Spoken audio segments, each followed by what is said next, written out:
Bahrain நாடு வரை தொடரும் தமிழக வெற்றிக் கழக தோழர்களின் மக்கள் பணி.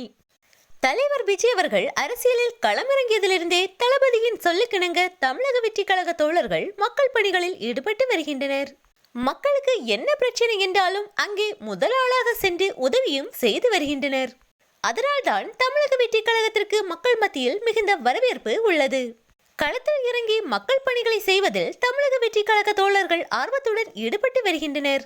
சேதமடைந்த சாலைகளை சீரமைத்தல், குளங்களை தூர்வாருதல், மின்கம்பத்தை சரி செய்தல், இலவச விருந்தகம், இலவச பயிலகம், இலவச குருதியகம், ஏழை குழந்தைகளுக்கு பால், முட்டை, ரொட்டி வழங்குதல், ஏழை மக்களுக்கு இலவச வீடு வழங்குதல் என தமிழக வெற்றிக் கழகத்தின் மக்கள் பணிகளை சொல்லிக் கொண்டே போகலாம்.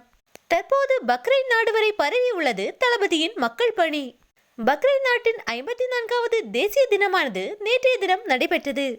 பக்ரைன் நாட்டு தேசிய தினத்தை முன்னிட்டு பக்ரைன் நாட்டு தமிழக வெற்றிக் கழகம் சார்பாக மாபெரும் இரத்த தான முகாமானது நடத்தப்பட்டது. இந்நிகழ்வில் ஏராளமான பக்ரைன் நாட்டு தமிழக வெற்றிக் கழக தோழர்கள் உற்சாகமாக கலந்து கொண்டு தங்கள் இரத்தத்தை தானமாக வழங்கினர்.